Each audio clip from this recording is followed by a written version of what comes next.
আলাইকুম। আজ দুঃখ ভরা ভারাক্রান্ত মন নিয়ে আপনাদের সামনে হাজির হয়েছি।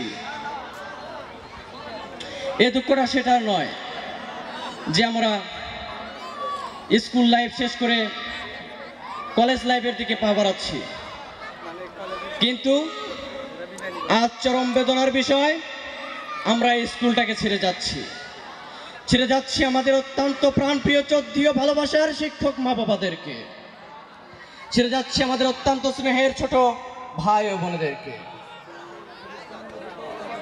স্যার ম্যাডামেরা, আপনারা আমাদের যে পরিমাণ ভালোবাসা দিয়েছেন, সকল কাজে অনুপ্রেরিত করেছেন, তার জন্য আমরা আপনাদের কাছে চরম কৃতজ্ঞ।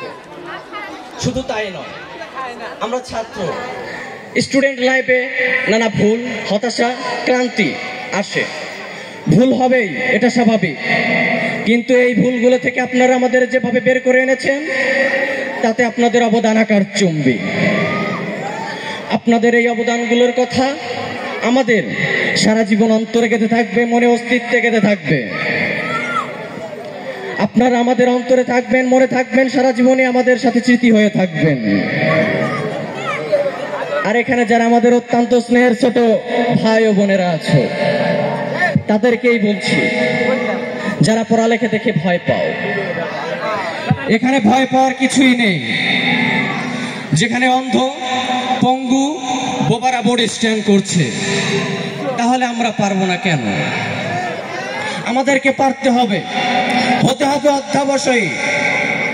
কেননা জগতের যত মনীষী, যত জ্ঞানী গুণী, যত বিজ্ঞানী, তারা সকলে অধ্যাবসায়ের কারণে আজ শ্রেষ্ঠত্ব বজায় করেছে। মহাবিজ্ঞানী জন ডাল্টন বলেন, আমাকে অনেকেই প্রতিভাবান মনে করো, কিন্তু আমি পরিশ্রম ছাড়া আর কিছুই বুঝি না। কাজেই আমাদেরকে সকলেই পরিশ্রমী হতে হবে, তাহলেই সফলতা আসবে। আর তোমাদের জন্য আমাদের পক্ষ থেকে, আমাদের ব্যাচের পক্ষ থেকে, আমার ব্যক্তিগত পক্ষ থেকে একটা অ্যালার্ট মেসেজ রয়েছে, একটা সতর্ক বার্তা রয়েছে। তোমরা এই শিক্ষক মা বাবার মনে কষ্ট দিও না, তাদের অপমানিত করো না, তাদের লাঞ্ছিত করো না, তাদের আত্মসম্মানে আঘাত করো না।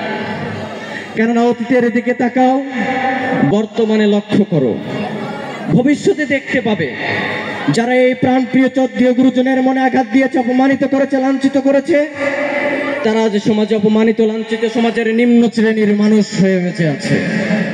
কাজে আমরা সতর্ক হই, কমপক্ষে তাদের কিছু আঘাত দেওয়ার আগে আমরা অন্তত এই কথাগুলো ভাবি, আমরা কার মনে আঘাত দিচ্ছি। যেই শিক্ষক আমাদের ভুল পথ থেকে সরিয়ে আনলো, যেই শিক্ষক আমাদের আলোর পথে দেখালো, যেই শিক্ষক আমার কলঙ্কময় জীবন থেকে সুন্দর একটা জীবন উপহার দিল, সেই শিক্ষকের মনে কষ্ট দিচ্ছি। কাজেই আজকে এই বেদনার দিনে আর কথা বাড়াবো না, বলার কিছুই নেই।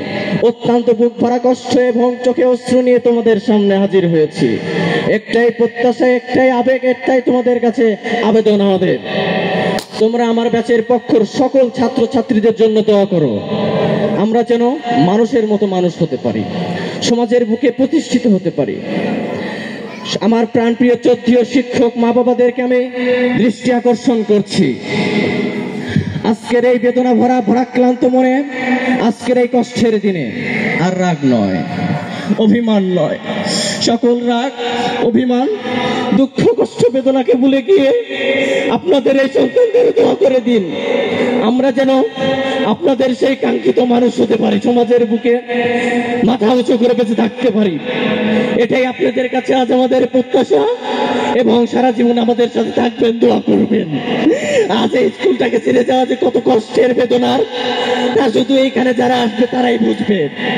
যারা আজ হাসছো, যারা আজ আমাকে নিয়ে এখানে নানা কথা বলবে, তারা বোকামি করবে।